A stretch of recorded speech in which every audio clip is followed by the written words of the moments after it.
नमस्कार दोस्तों, स्वागत है आपका अपना चैनल शिक्षा दर्शन पर। प्यारे दोस्तों, आज सेशन में हम लोग बायोलॉजी का इंपॉर्टेंट चैप्टर नर्वस सिस्टम, कौन सा नर्वस सिस्टम का ऑब्जेक्टिव सोल्व करेंगे with discussion. With discussion youth publication book से दोस्तों। इस बुक में रेलवे संबंधी जितना भी एग्जाम होती है, group D, NTPC, ALP, RRB JB, RPF constable, SI आदि जितना भी एग्जाम है, उसका क्या है, प्रीवियस ईयर संकलन है। जो भी आप क्वेश्चन देखेंगे उसमें रिमार्क में लिखा हुआ रहेगा कि कौन सा एग्जाम में कब पूछा गया है। तो चलिए शुरू करते हैं क्वेश्चन नंबर 236 से। 235 क्वेश्चन तक के हम लोग अच्छा से सोल्व कर लिए हैं। बायोलॉजी का लगभग 70% हम लोग कवर कर चुके हैं। चलिए शुरू करते हैं हम लोग क्वेश्चन नंबर 236 से। कह रहा है, मानव मस्तिष्क का कौन सा हिस्सा बुद्धि, स्मृति और भावनाओं का केंद्र है। तो आपको पता होगा सेरिब्रम जो है, सेरिब्रम, तो सेरिब्रम क्या करता है, मानव मस्तिष्क में बुद्धि, स्मृति और भावनाओं का क्या करता है, केंद्र करता है।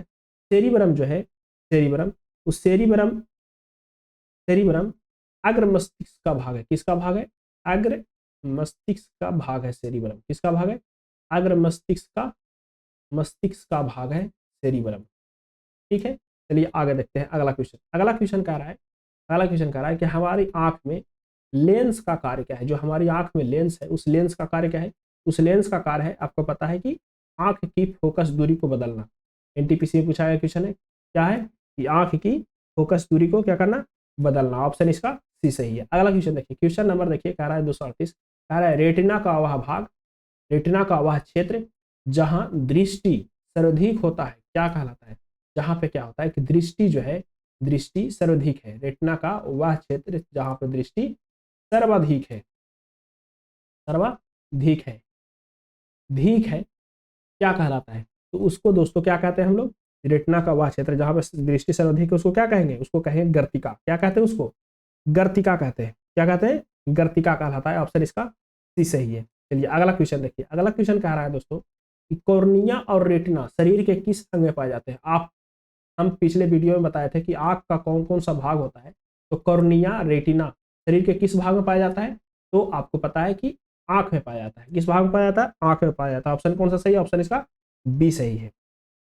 अगला क्वेश्चन देखिए, क्वेश्चन नंबर 240 का रहा है, मानव की आंख निम्न में से किस सिद्धांत पर कार्य करता है। जो मानव का आंख है दोस्तों, आंख, आई, वो निम्न में से किस सिद्धांत पर कार्य करता है। ऑप्शन ए में कह रहा है प्रकाश के प्रकीर्णन, प्रकाश के, बी में कह रहा है कि प्रकाश परिक्षेपण, और सी में कह रहा है प्रकाश के अपवर्तन, डी में कह रहा है प्रकाश के परावर्तन। तो इसका ऑप्शन सी सही है। कौन सा सही है, ऑप्शन इसका सी सही है। प्रकाश के अपवर्तन पर कार्य करता है। किस पर कार्य करता है, प्रकाश के अपवर्तन के सिद्धांत पर कार्य करता है। किसके सिद्धांत पर कार्य करता है, अपवर्तन के, अपवर्तन के सिद्धांत पर कार्य करता है दोस्तों। प्रकाश के अपवर्तन के सिद्धांत पर कार्य करता है। कौन सा, हमारी आंख जो है किसके सिद्धांत पर कार्य करता है, अपवर्तन के सिद्धांत पर।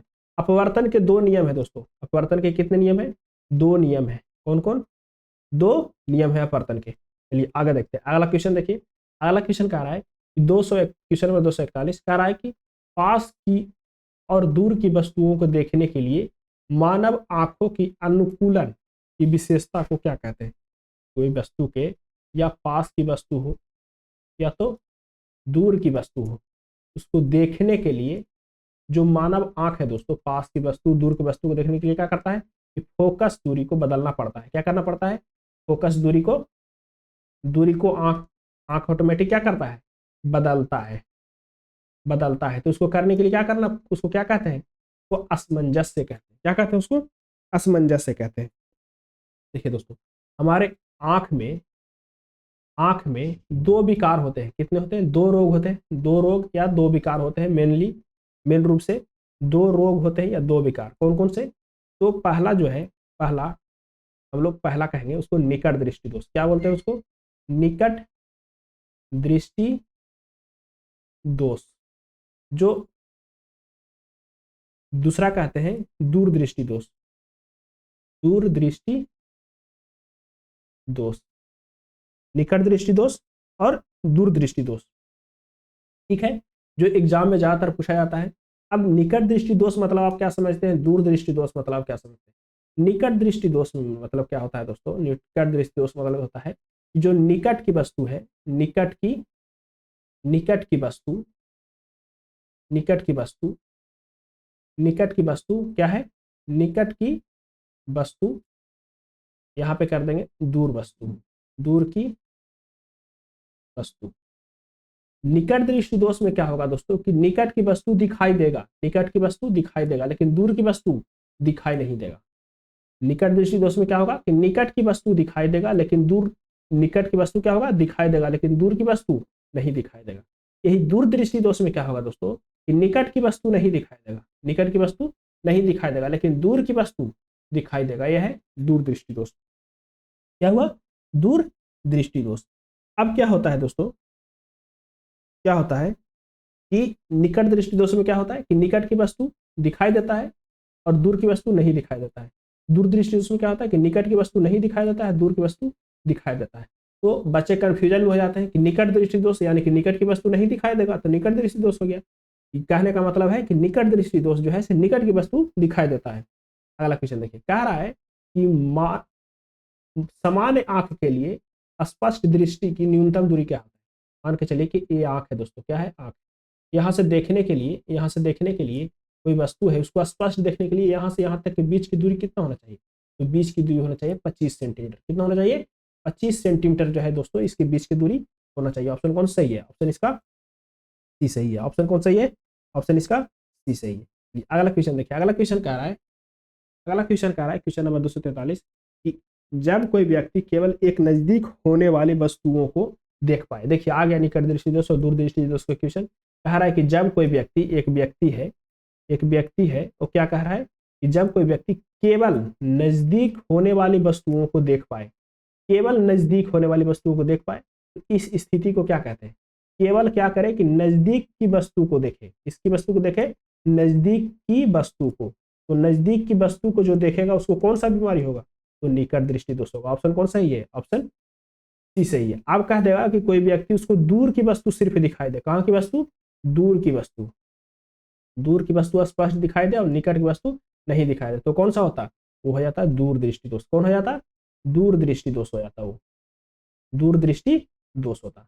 चलिए अगला देखिए, अगला क्वेश्चन कह रहा है, अगला क्वेश्चन कह रहा है क्वेश्चन नंबर 244 कह रहा है निम्नलिखित में से कौन सा आंख का एक विकार है? क्या है? आंख का एक विकार है गठिया। गठिया जो है दोस्तों जोड़ों पर होता है। कहां पर होता है? जोड़ों पर होता है। ठेहुना में होगा, ठेहुनी में होगा। ये गठिया जैसे जोड़ों पर होता है। पीलिया, साइनस, निकट दृष्टि दोष। ये जो निकट दृष्टि दोष है दोस्तों इसकी किसका विकार है? आंख का विकार है, आंख का विकार है। आगे देखिए अगला क्वेश्चन, अगला क्वेश्चन कह रहा है कि नेत्र गोलक को नियंत्रण करने के लिए, नेत्र गोलक को नियंत्रण करने के लिए कितनी मांसपेशियां का इस्तेमाल किया जाता है? जो नेत्र गोलक है दोस्तों उसके चारों ओर जो मांसपेशियां लगी हुई है, कितनी मांसपेशियां जो है उसको क्या करता है? नियंत्रण करता है। नेत्र गोलक को नियंत्रण करने के लिए कितनी मांसपेशियां करता है? तो 6 मांसपेशियां जो है दोस्तों, 6 मांसपेशियां, 6 मांसपेशियां तो नेत्र गोलक को क्या करता है? नियंत्रण करता है। कितने मांसपेशियां? 6 मांसपेशियां। इनमें से जो है दोस्तों 4 सीधी और 2 तिरछी मांसपेशियां है। जो 4 है 6 में से, 6 में से 4 सीधी, 4 क्या है? एकदम सीधा है, कनेक्ट, सीधी कनेक्ट है। और 2 जो है दोस्तों, 2 जो है, 2 वो तिरछी कनेक्टेड है। कैसे? तिरछी मांसपेशियां है। 4 सीधी और 4 सीधी और 2 तिरछी मांसपेशियां है। देखिए जो सीधी मांसपेशियां है, जो सीधी मांसपेशियां है कौन कौन सा है? सीधी मांसपेशियां, सीधी में कौन कौन सा है और तिरछा में कौन कौन सा है, इसके बारे में हम लोग देख लेते हैं। सीधा में कौन कौन सा है और तिरछा में कौन सा है? तो 4 तो सीधा है। सीधा वाला कौन कौन सा है? सीधा जो है दोस्तों मीडियल, मीडियल रेक्टस। कौन है? Medial, medial rectus, medial rectus. ये कौन सा है? सीधा मांसपेशिया है, पहला हो गया। दूसरा कौन सा है? दूसरा है लेटरल रेक्टस, लेटरल रेक्टस। अब आ गया तीसरा कौन है? तो दोस्तों तीसरा है सुपीरियर रेक्टस। कौन है? Superior rectus. अब कहें चौथा कौन है?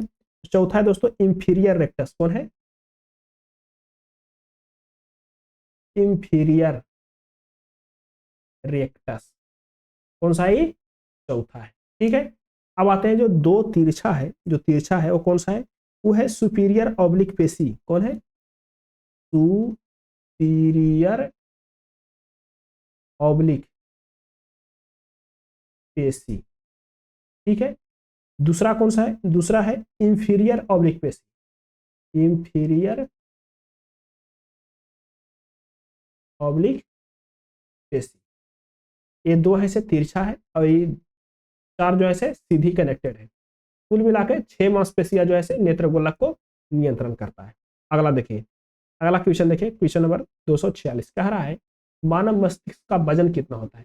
जो हमारे शरीर का कुल वजन है दोस्तों, शरीर की कुल वजन का कितना वजन होता है मानव मस्तिष्क? जो शरीर के कुल वजन का मात्र 2%, लगभग 2% वजन होता है दोस्तों मस्तिष्क का। यानी कि कहने का मतलब आप 100 केजी आपका वजन है तो आपको मस्तिष्क का 2% कितना हुआ? 2 केजी होगा। आप 50 केजी आपका वजन है तो कितना होगा? 1 केजी आपका वजन होगा।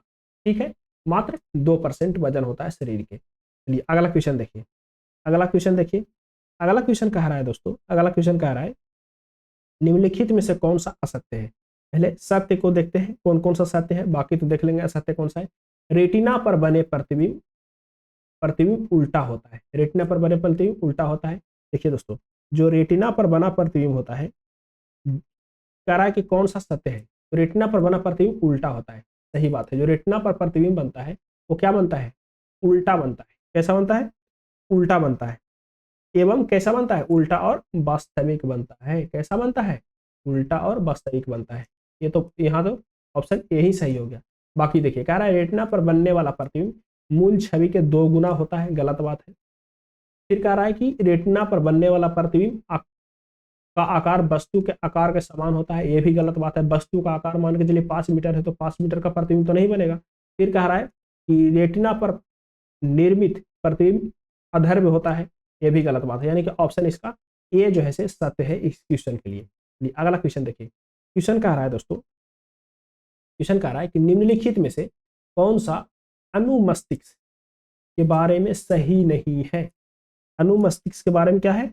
सही नहीं है। कौन सा जो है दोस्तों अनुमस्तिष्क के बारे में सही नहीं है? चलिए इसका पढ़िए। कह रहा है कि यह पश्च मस्तिष्क का एक भाग होता है। अनुमस्तिष्क जो है पश्च मस्तिष्क का भाग होता है। सही बात है। क्या है? सही है। अनुमस्तिष्क जो है से पश्च मस्तिष्क का ही भाग है अनुमस्तिष्क। फिर कह रहा है कि यह मस्तिष्क के पश्च क्षेत्र में स्थित होती है। तो अनुमस्तिष्क पश्च क्षेत्र में यानी कि पश्च मस्तिष्क में ही स्थित होती है। ये भी सही है।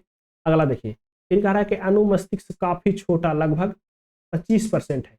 अनुमस्तिष्क काफी छोटा भाग है, लगभग 25% है। तो अनुमस्तिष्क जो है से काफी छोटा तो है दोस्तों, लगभग 25% नहीं है मस्तिष्क का, ये लगभग 11% है। कितना परसेंट है? 11% है। इसका ऑप्शन ये जो है गलत है, यानी कि इस क्वेश्चन के लिए सही है, ऑप्शन सी सही है। अगला देखिए, कह रहा है इसमें 3 भाग होते हैं, जो पार्श्व अनुमस्तिष्क, गोलार्ध और एक केंद्रीय विमर्शिक होता है। क्या होता है? पार्श्व अनुमस्तिष्क, गोलार्ध और केंद्रीय विमर्शक होता है। ये भी सही है, यानी कि इस क्वेश्चन के लिए ऑप्शन सी जो है से सही है। चलिए अगला क्वेश्चन देखिए, कह रहा है दोस्तों मानव मस्तिष्क में, जो मानव मस्तिष्क है दोस्तों, कोई भी ध्वनि सुनता है। अब आप बताइए कि जब मस्तिष्क पढ़ रहे थे उसमें ध्वनि और चित्र के बारे में कौन जानकारी रख रहा था? कौन ध्वनि और चित्र के बारे में कौन जानकारी रख रहा था? तो जो मानव मस्तिष्क है दोस्तों, वो मानव मस्तिष्क में ध्वनि का संवेदन कितनी देर तक रहता है? कि आप बहुत देखे होंगे ध्वनि का संवेदन कितनी देर तक रहता है। आंख में चित्र का संवेदन कितनी देर तक रहता है? तो कितना देर तक रहता है? तो 1/10 सेकेंड। 1/10 सेकेंड कहने का मतलब 0.1 सेकेंड रहता है। कितना रहता है? 0.1 सेकेंड रहता है। कितना रहता है? 0.1 सेकेंड रहता है। ठीक है, अब देखिए कह रहा है दोस्तों अगला क्वेश्चन कह रहा है कि मैंने अपने हाथ को आग से वापस खींच लिया। जो मैंने अपने हाथ को क्या किया कि आग से वापस खींच लिया। इस तरह की कार्रवाई के लिए कौन सा अंग जिम्मेदार है? मैंने क्या किया कि अपने हाथ को क्या किया दोस्तों, हाथ को पहले आगे बढ़ाया, हम देखे नहीं थे कि वहां पे क्या है? आग है, लेकिन वापस खींचा। वापस खींचा, क्यों खींचा? कि वहां पे गर्म लगने लगा। तो आग से क्या किया? वापस खींच लिया, वापस खींच लिया, खींच लिया वापस। तो इसके लिए दोस्तों कौन सा अंग जो है जिम्मेदार है? कौन सा अंग जिम्मेदार है? ऑप्शन ए में कह रहा है प्रामस्तिष्क, बी में कह रहा है मेरुदंड, सी में कह रहा है पेन्स और डी में कह रहा है अनुमस्तिष्क। जो मेरुदंड है दोस्तों, वो मेरुदंड का काम है अचानक कार्रवाई करना। क्या करना, अचानक कार्रवाई करना किसका काम है, तो मेरुदंड का। ऑप्शन इसका बी सही है। हाथ को आग से वापस खींच लेने के लिए हमारे शरीर का मेरुदंड जिम्मेवार है। कौन है, मेरुदंड जिम्मेवार है। देखिए अगला क्वेश्चन देखिए, अगला क्वेश्चन कह रहा है दोस्तों, अगला क्वेश्चन कह रहा है कि हमारे मस्तिष्क मस्तिष्क भी शरीर का समन्वय केंद्र है। मस्तिष्क भी शरीर का समन्वय केंद्र है। इसका ऑप्शन कह रहा है मुख्य, अनुपयोगी, द्वितीयक या वैकल्पिक। जो मस्तिष्क है दोस्तों हमारे शरीर का जो है समन्वय केंद्र है, वो कौन सा है, मुख्य केंद्र है या अनुपयोगी है, मैंने कि उसका कोई उपयोग नहीं है, द्वितीयक है मैंने कि सेकेंडरी में रखेंगे, या वैकल्पिक है यानी कि कभी कभी यूज करेंगे। नहीं दोस्तों, मस्तिष्क जो है हमारे शरीर का मुख्य समन्वय केंद्र है। कौन है, मुख्य समन्वय केंद्र है। इसका ऑप्शन ए सही है। कौन सा है, मुख्य समन्वय केंद्र है। अब मस्तिष्क का बात आ गया तो हम लोग पिछले वीडियो में तो मस्तिष्क के बारे में अच्छा से चर्चा की है, लेकिन फिर से देख लेते हैं कि मस्तिष्क जो है कितने प्रकार का होता है। क्या देखेंगे कि मस्तिष्क जो है मस्तिष्क वो कितने प्रकार का होता है, मस्तिष्क का भाग देखेंगे दोस्तों। मस्तिष्क का भाग देखेंगे। पहला जो होता है दोस्तों आग्र मस्तिष्क होता है। कौन होता है, आग्र मस्तिष्क। दूसरा जो होता है वो होता है मध्य मस्तिष्क। कितना होता है, मध्य मस्तिष्क। तीसरा जो होता है दोस्तों 3 प्रकार का होता है, कितने होता है, पश्च मस्तिष्क। क्या होता है, पश्च मस्तिष्क। ये जो है मस्तिष्क का भाग है दोस्तों। अब कहेंगे मस्तिष्क का वजन कितना होता है, तो 1350 ग्राम से 1400 ग्राम तक के होता है इसका वजन होता है। कितना होता है, 1350 ग्राम से 1450 ग्राम इसका वजन होता है। ठीक है दोस्तों। जो मस्तिष्क है उसको रक्षा कौन करता है, तो मस्तिष्क को रक्षा करता है 8 हड्डी मिलकर के। कितना, 8 बोन मिलता है, 8 बोन मिलकर के उसको रक्षा करता है। उसको क्या बोलते हैं दोस्तों, क्रेमियम बोलते हैं। क्या बोलते हैं, क्रेमियम बोन बोलते हैं। क्या बोलते हैं, क्रेमियम बोन बोलते हैं उसको। जो 8 बोन है वो 8 अपने आप में कनेक्ट किससे रहता है, तो रेशेदार ज्वाइंट से रहता है। किससे रहता है, रेशेदार ज्वाइंट से कनेक्ट रहता है, रेशेदार जोड़ों से कनेक्ट रहता है। ठीक है, रेशेदार जोड़ों से कनेक्ट रहता है। चलिए अगला क्वेश्चन देखिए। अगला क्वेश्चन कह रहा है कि निम्नलिखित में से कौन सा वर्ण दर्शन से संबंधित है। किससे संबंधित है, दर्शन से। किससे संबंधित कह रहा है कि कौन सा वर्ण जो है दर्शन से संबंधित है। कौन सा वर्ण दर्शन से संबंधित है। रॉड, ऑप्शन ए में कह रहा है रॉड कोशिका, बी में कह रहा है शंकु कोशिकाएं, सी में कह रहा है ऑप्टिक डिस्क और डी में कह रहा है आइरिस। जो रॉड से वर्ण दर्शन से संबंधित है, वर्ण दर्शन से संबंधित है। तो शंकु कोशिकाएं है जो दोस्तों, शंकु कोशिकाएं, ऑप्शन इसका बी सही है। ये क्या है, वर्ण दर्शन से दर्शन से संबंधित है। वर्ण दर्शन से संबंधित है, वर्ण दर्शन से संबंधित है। ठीक है, कौन सा है, ऑप्शन इसका बी सही है। चलिए अगला क्वेश्चन देखिए। अगला क्वेश्चन कह रहा है दोस्तों, अगला क्वेश्चन कह रहा है मानव मस्तिष्क का ग्राम में वजन कितना है। तो अभी बताया आपको 1350 से 1400 ग्राम, 1400 ग्राम लिए थे। तो कहाँ पे 1400 ग्राम है, तो यहाँ 1200 से 1400 है, यही मार देते हैं। ऑप्शन इसका सी सही है। क्या है, ऑप्शन इसका सी सही है। अब देखिए, जो मस्तिष्क मानव शरीर का केंद्रीय सूचना एवं प्रसार का अंग है। मस्तिष्क क्या है दोस्तों, शरीर का, जो हमारे शरीर है उसको केंद्रीय सूचना एवं प्रसार का क्या है, अंग है। अगला क्वेश्चन देखिए। अगला क्वेश्चन कह रहा है दोस्तों, अगला क्वेश्चन कह रहा है कि अनुमस्तिष्क, कौन सा, अनुमस्तिष्क, सेरेबेलम, अनुमस्तिष्क से संबंधित है। क्या संबंधित है, अनुमस्तिष्क से संबंधित है। ऑप्शन ए में कह रहा है यादाश्त व भूख। यादाश्त और भूख जो है दोस्तों सेरिबेलम से नहीं, सेरिब्रम से संबंधित है। भूख, यादाश्त और भूख जो है दोस्तों हाइपोथैलेमस से संबंधित है। सोचने की क्षमता, ये भी सेरिबेलम से है। सोचने की क्षमता, ये भी सेरिबेलम से है। सभी अनैच्छिक क्रियाएं जो है दोस्तों वो आपको पता है कौन सा है, ई पश्च मस्तिष्क का काम है। सभी अनैच्छिक क्रियाएं जो कौन सा है, मेरे तो चलिए आप फिर कह रहा है कि मांसपेशियों का घुमाव व नियंत्रण, ये किसका काम है, तो अनुमस्तिष्क का काम है। इसका ऑप्शन डी सही है। कौन सा है, ऑप्शन इसका डी सही है। पश्च मस्तिष्क के भाग जो है अनुमस्तिष्क, वो है क्या कहते हैं उसको, मेटेनसिफेनॉल। क्या कहते हैं, बायोलॉजी में थोड़ा सा टेढ़ा नाम रहता है, मेटेनसिफेलॉन जो है दोस्तों, मेटेनसिफेलॉन, इस ये क्या है, मांसपेशियों का घुमाव का नियंत्रण करता है। ठीक है। अगला क्वेश्चन देखिए, अगला क्वेश्चन कह रहा है दोस्तों, अगला क्वेश्चन कह रहा है कि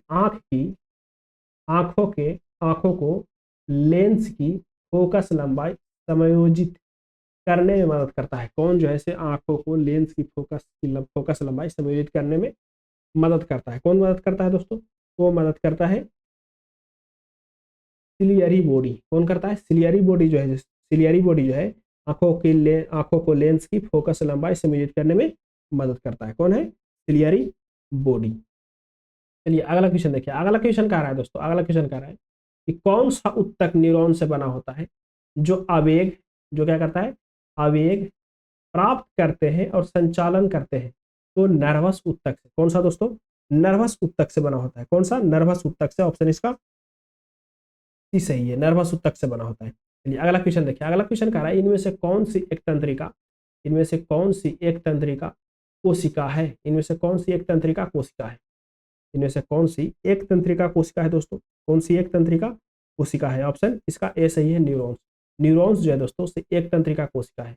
सबसे लंबी कोशिका कौन सा है? सबसे शरीर की सबसे लंबी कोशिका, शरीर की सबसे सबसे लंबी कोशिका, सबसे लंबी कोशिका भी कौन सा है दोस्तों? तो न्यूरॉन्स है। शरीर की सबसे लंबी कोशिका न्यूरॉन्स है। जो regeneration power, regeneration generation power नहीं होता है किसमें? तो न्यूरॉन्स वाले, न्यूरॉन्स कोशिका में रीजनरेशन पावर नहीं होता है। चलिए अगला क्वेश्चन देखिए, अगला क्वेश्चन कह रहा है कि तंत्रिका आवेग की प्रकृति होती है। जो तंत्रिका आवेग है उसकी प्रकृति कैसी होती है? तो तंत्रिका आवेग की प्रकृति होती है विद्युत रासायनिक। कैसी होती है? विद्युत रासायनिक प्रकृति होती है। तंत्रिका आवेग की जो प्रकृति होती है दोस्तों वो कैसे होती है? विद्युत रासायनिक होती है। चलिए अगला क्वेश्चन देखिए, अगला क्वेश्चन कह रहा है कि नेत्र में प्रवेश करने वाले प्रकाश की मात्रा को किसके द्वारा नियंत्रित किया जाता है? किसके द्वारा क्या किया जाता है? नियंत्रित किया जाता है। जो नेत्र में प्रकाश प्रवेश करता है वो किसके द्वारा नियंत्रित किया जाता है? तो आप बताएं किसके द्वारा नियंत्रित करते हैं? तो इसको हम नियंत्रित करते हैं किसके द्वारा? पुतली के द्वारा। किसके द्वारा? पुतली के द्वारा। पुतली को इंग्लिश में क्या बोलते हैं? आइरिस। किसके द्वारा नियंत्रित करते हैं? आइरिस द्वारा या पुतली द्वारा हम लोग क्या करते हैं? नियंत्रित करते हैं। जो पुतली है दोस्तों आंख का एक हिस्सा है। पुतली क्या है? आंख का एक, पुतली आंख का एक भाग है। आंख का क्या है? आंख का भाग है पुतली, जो आंख में पहुंचने वाले प्रकाश को क्या करता है? नियंत्रण करता है। क्या करता है? नियंत्रण करता है आंख में पहुंचने वाले प्रकाश को। तथा आंख के रंग के लिए भी क्या है? जिम्मेदार है। जो आंख का रंग होता है दोस्तों, किसी का रंग भूरा, किसी का रंग नीला होता है, उसके लिए भी कौन सा जिम्मेदार है? तो पुतली ही जिम्मेदार है। कौन है? पुतली, आइरिस। चलिए अगला क्वेश्चन देखिए, अगला क्वेश्चन कह रहा है दोस्तों, अगला क्वेश्चन कह रहा है पुतली एक हिस्सा है। पुतली किसका एक हिस्सा है? अस्थि मज्जा का, पित्ताशय का, गुर्दा का, आंख का। तो आपको पता है पुतली किसका हिस्सा है? तो आंख का हिस्सा है। ऑप्शन इसका बी सही है। अगला देखिए, अगला क्वेश्चन कह रहा है कि खांसी, खांसी और छींकने जैसी अनैच्छिक क्रिया जो जो हमारे इच्छा के अनुसार नहीं हो, जो हमारे इच्छा के अनुसार नहीं हो, उसको क्या बोलेंगे? अनैच्छिक बोलेंगे। क्या बोलेंगे उसको? अनैच्छिक क्रिया बोलेंगे। अनैच्छिक क्रिया जैसे सांस लेना, सांस लेना हमारी इच्छा के अनुसार है? नहीं है। जैसे भोजन को पचना, भोजन को पचना हमारे इच्छा अनुसार है? नहीं है। जैसे हृदय को धड़कना, हृदय को धड़कना, हृदय को धड़कना ये क्या है? हमारे इच्छा अनुसार नहीं है। जैसे रक्त, रक्त का परिवहन क्या है? रक्त का परिवहन या संवहन हमारे यहाँ इच्छा अनुसार है? नहीं है। ये सब क्या है? ये सब सारे अनैच्छिक क्रिया है। अब कह रहा है कि अनैच्छिक क्रियाएं जो है वो किसके द्वारा, किसकी अनैच्छिक क्रियाएं गतिविधियां किसके द्वारा नियंत्रित किया जाता है?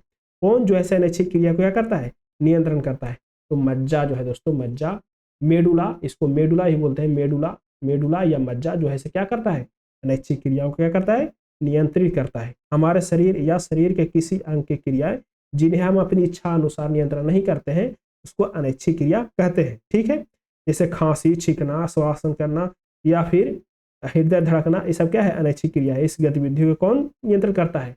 इसको बोलते हैं मज्जा या मेरुरज्जु बोलते हैं। क्या बोलते हैं इसको? एक और नाम है इसका मेरुरज्जु। क्या बोलते हैं? मेरुरज्जु बोलते हैं इसको, मेरुरज्जु बोलते हैं। मज्जा या मेरुरज्जु ये दोनों एक ही है। ये क्या करता है? इसका नियंत्रण करता है अनैच्छिक क्रिया का। अगला क्वेश्चन देखिए, क्वेश्चन नंबर, अगला क्वेश्चन देखिए, क्वेश्चन नंबर 262। क्वेश्चन नंबर 262 कह रहा है दोस्तों दो न्यूरॉन्स के बीच, क्या कह रहा है कि दो न्यूरॉन्स के बीच का स्थान होता है, दो न्यूरॉन्स के बीच का स्थान होता है, ऐसे क्या होता है, तो दो न्यूरॉन्स के बीच का स्थान क्या होता है, वो होता है दोस्तों सिनैप्स। क्या होता है, साइनैप्स। दो न्यूरॉन्स के बीच का स्थान, दो साइनैप्स न्यूरॉन के बीच का स्थान होता है।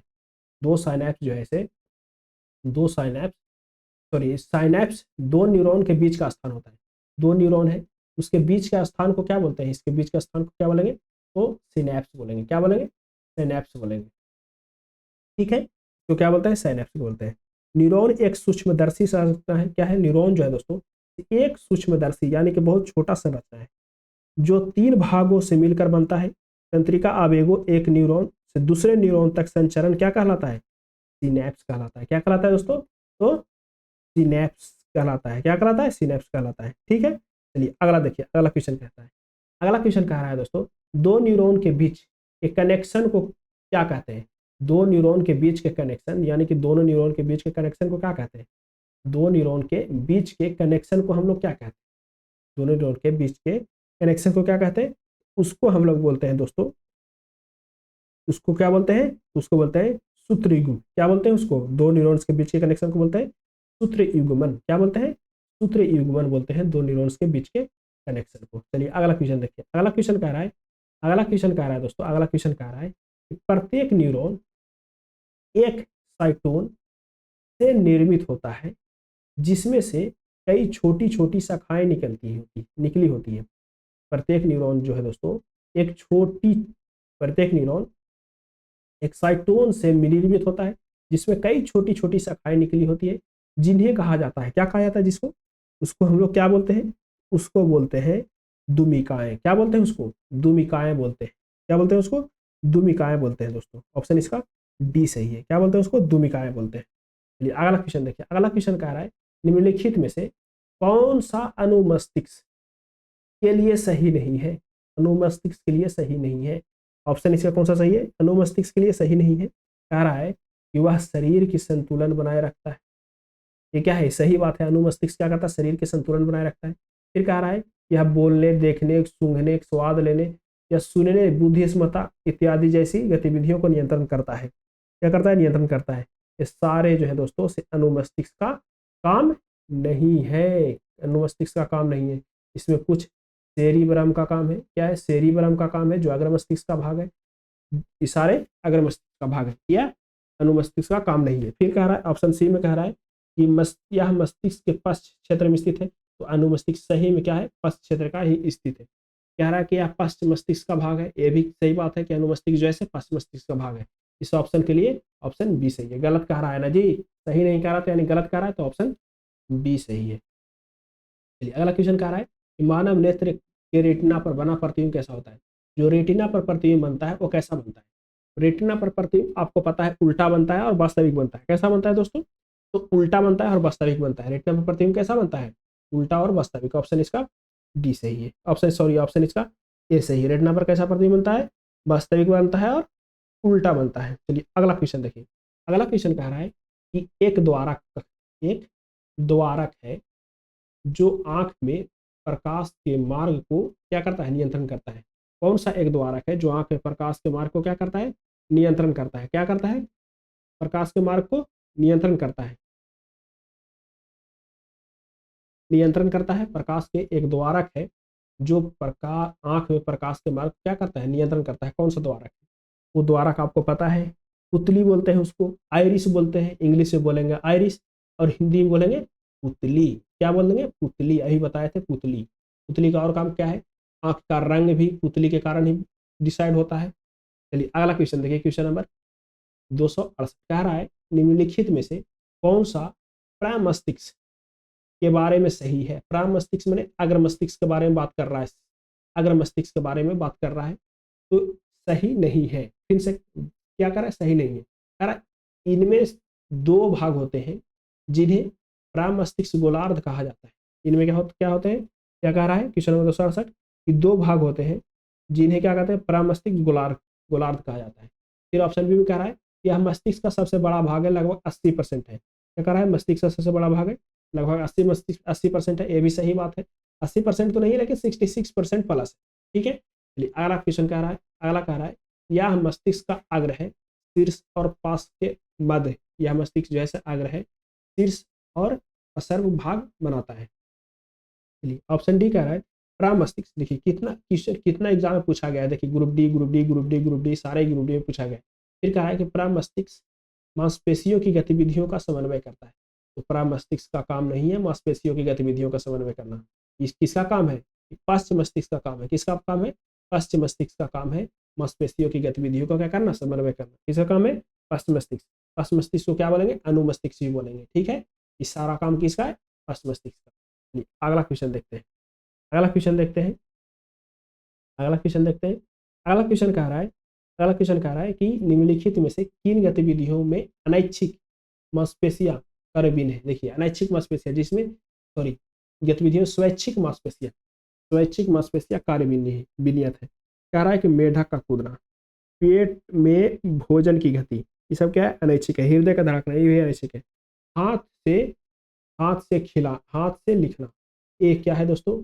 ये जो है से ये क्या है? ये जो है से ऐच्छिक क्रिया है। क्या है? ऐच्छिक क्रिया है। इसका ऑप्शन जो है दोस्तों सी सही है, ए और डी। मेढक का कूदना और हाथ से लिखना ये सारी क्या है? ऐच्छिक क्रिया है। क्या है? ऐच्छिक क्रिया है। ऐच्छिक क्रिया कह दे या स्वैच्छिक कह दे। ऑप्शन इसका सी सही है। अगला क्वेश्चन देखिए, कह रहा है पिन्ना। पिन्ना भाग है, किसका भाग है? पिन्ना जो है किसका भाग है? नाक का, कान का, उंगली का, आंख का। पिन्ना जो है किसका भाग है? आपको पता है कि पुन्ना जो है कान का भाग है। किसका भाग है? कान का भाग है। पिन्ना जो है कान का बाह्य भाग है। कौन सा भाग है? तो आप कहेंगे कि बाह्य भाग है दोस्तों। कौन सा भाग है? बाह्य भाग है। पिन्ना कौन सा भाग है? बाह्य भाग है। किसका? कान का। बाह्य भाग है कान का। बाह्य भाग है इसका कान का। कान का क्या है? बाह्य भाग है। ठीक है, कान मानव व अन्य स्तनधारियों के श्रवण का मुख्य अंग है। कान क्या है दोस्तों? कान जो मानव या अन्य स्तनधारियों का क्या है? सुनने का मुख्य अंग है। क्या है? सुनने का मुख्य अंग है। क्या है? कान है। कान है। ठीक है, पिन्ना ध्वनि तरंगों की एकत्रित करके बाह्य कर्ण मीटस को भेजता है। क्या है? पिन्ना क्या करता है कि बाहरी क्या करता है? बाहरी याति के एकत्रित करके कहाँ भेजता है? मीटस के द्वारा भेजता है। चलिए अगला क्वेश्चन देखिए। अगला क्वेश्चन कह रहा है अगला क्वेश्चन कह रहा है कि मानव कान का कौन सा भाग आसपास की ध्वनि ग्रहण करता है? मानव कान का कौन सा भाग है जो आसपास की ध्वनि को क्या करता है? ग्रहण करता है। मानव कान का कौन सा भाग है? मानव कान का कौन सा भाग है जो आसपास की ध्वनि को क्या करता है? ग्रहण करता है। तो पिन्ना है। कौन सा भाग है दोस्तों? पिन्ना ही देखें। पिन्ना जो है से मानव कान का भाग है, बाह्य बाह्य भाग है। तो ये आसपास के ध्वनि को क्या करता है? ग्रहण करता है। ठीक है, अगला क्वेश्चन देखिए। अगला क्वेश्चन कह रहा है दोस्तों, अगला क्वेश्चन कि रॉड। अगला क्वेश्चन क्या कर रहा है? रॉड। अगला क्वेश्चन कह रहा था रॉड और कोन पाए जाते हैं। रॉड और कोन कहाँ पाए जाते हैं? रॉड और कोन। रॉड और कोन पाए जाते हैं। रॉड और कोन कहाँ पाए जाते हैं? दिल में, फेफड़ा में, नाक में, आंख में। तो रॉड और कोन कहाँ पाए जाते हैं दोस्तों? यही बताएं आपको कहाँ पाए जाते हैं। तो ये आंख में पाए जाते हैं। कहाँ पाए जाते हैं? आंख में पाए जाता है। इसका ऑप्शन सी सही है। रेटिना नेत्र का सबसे भीतरी भाग, भीतरी परत है। रेटिना जो है, रेटिना पहले देख लीजिए रेटिना के बारे में। रेटिना जो है, रेटिना रेटिना वो आंख का सबसे भीतरी परत है। क्या है? आंख का सबसे भीतरी परत है। सबसे भीतरी परत है रेटिना। क्या है? आंख का सबसे भीतरी परत है। ठीक है, जिसमें दो प्रकार संवेदी कोशिकाएं पाई जाते हैं। रेटिना में क्या पाया जाता है? दो प्रकार संवेदी कोशिकाएं पाया सॉरी संवेदी कोशिकाएं पाया जाता है। दो प्रकार की संवेदी कोशिकाएं पाई जाती है। संवेदी कोशिकाएं पाई जाती है। रेटिना में क्या पाई जाती है? दो प्रकार की संवेदी कोशिकाओं पाई जाती है। ठीक है, पहला जो है दोस्तों, पहला शलाका कोशिकाएं। क्या इसको बोलते हैं? पहला को शलाका। दूसरा जो है दोस्तों उसको बोलते हैं शंकु कोशिकाएं। दूसरा क्या बोलते हैं? शंकु। शंकु। शलाका को रॉड बोलते हैं। शलाका को रॉड बोलते हैं और शंकु को शंकु ही है। शंकु को कौन बोलेंगे या शंकु बोलेंगे? तो शलाका कोशिकाएं और शंकु कोशिकाएं किसे पाई जाती है? रेटिना में। चलिए अगला क्वेश्चन देखिए। देखिए जो शलाका कोशिका है उसका काम क्या है दोस्तों? भरबली बताते हैं। इसका काम जो है यह छाया अथवा अंधकार को देखने के लिए संवेदी कोशिकाएं हैं। और जो शंकु है वह तेज प्रकाश में देखने या रंगों का विभेदन करने के लिए प्रयोग किया जाता है। कौन? शंकु। अगला क्वेश्चन देखिए, अगला क्वेश्चन कह रहा है कि रेटिना में मौजूद कौन सी कोशिकाएं समान प्रकाश के प्रति संवेदन होती है और रंग संवेदन करती है, आइए बताएं। कौन है? तो शंकु है। कौन है? शंकु। कौन करता है दोस्तों? तो शंकु करता है, ये बताए हैं। ऑप्शन इसका सी सही है। अब अंधेरा में कौन देखेगा? तो रॉड देखेगा। अंधेरा में कौन देखेगा? तो रॉड देखेगा अंधेरा में।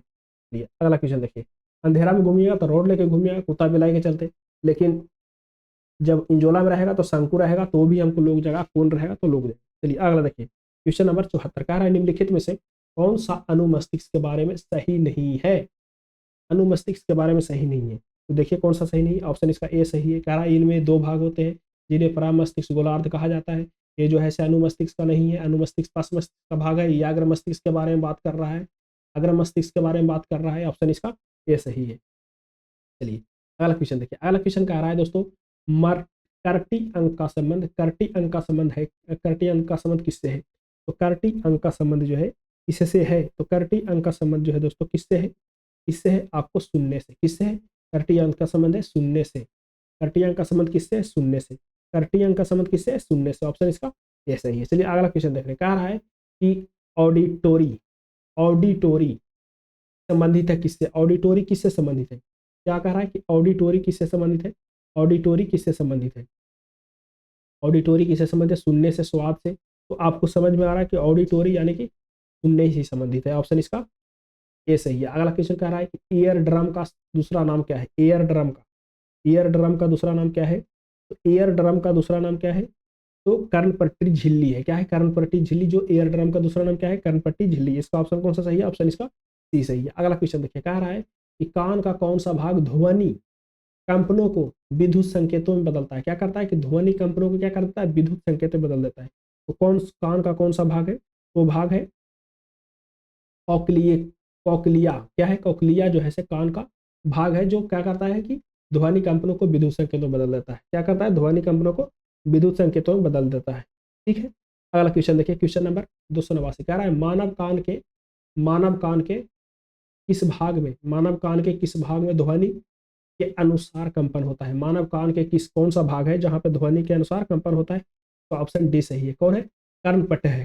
कर्णपट्टी झिल्ली का है, कर्णपट्टी झिल्ली जहां पे कंपन होती है। चलिए अगला क्वेश्चन देखिए, ऑप्शन इसका डी सही है। अगला क्वेश्चन कह रहा है दोस्तों, क्वेश्चन नंबर 280 कह रहा है कि ऑल फैक्ट्री, क्या कह रहा है कि ऑल फैक्ट्री शब्द निम्नलिखित में से किससे संबंधित है? ऑल फैक्ट्री शब्द जो है, ऑल फैक्ट्री शब्द निम्नलिखित में से किससे संबंधित है? तो ऑप्शन डी संबंधित है, गंध से। कौन सा संबंधित है?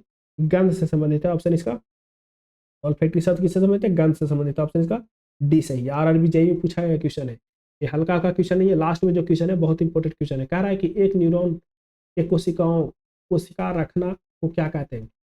एक न्यूरॉन कोशिका रखना को क्या कहा जाता है? तो एक न्यूरॉन कोशिका रखना को कहा जाता है दोस्तों, क्या कहा जाता है? इसको कहा जाता है सोमा। क्या कहा जाता है? एक न्यूरॉन कोशिका रखना को क्या कहा जाता है? सोमा। जो लास्ट में सारे क्वेश्चन है दोस्तों आरआरबी जेईई के लिए इंपॉर्टेंट क्वेश्चन है। ठीक है, आरआरबी जेईई के लिए इंपॉर्टेंट क्वेश्चन है। तो चलिए इसके बाद अब जो अगला टॉपिक स्टार्ट होगा दोस्तों, वो होगा कंकाल तंत्र। कौन होगा? कंकाल तंत्र स्केलेटन सिस्टम। कौन होगा? कंकाल तंत्र स्केलेटन सिस्टम। इसमें क्या पढ़ेंगे हम लोग? इस शरीर के हमारे शरीर में कितने हड्डी है, हड्डी के बारे में, बोन के बारे में पढ़ेंगे। कौन सा बोन कहाँ पे स्थित है, सारे बोन के बारे में पढ़ेंगे। तो मिलते हैं अगले वीडियो में स्केलेटन सिस्टम से। और फिर से लास्ट में अनुरोध है दोस्तों कि आप इस चैनल पर नए हैं तो चैनल को सब्सक्राइब करें, वीडियो को लाइक करें। और दोस्तों लास्ट में देखने के लिए बहुत बहुत धन्यवाद। कुछ भी आपको अच्छा या खराब लगे तो आप कमेंट करके सजेशन जरूर दें, क्योंकि सजेशन देने से कुछ बेहतर करने की मौका मिलती है दोस्तों। ऐसे कोई किसी को नहीं पता है कि हम क्या कर रहे हैं क्या नहीं कर रहे हैं, तो आप सजेशन जरूर दें। रहने देते हैं यहीं तक के। लास्ट तक देखने के लिए बहुत बहुत धन्यवाद दोस्तों आप लोग का।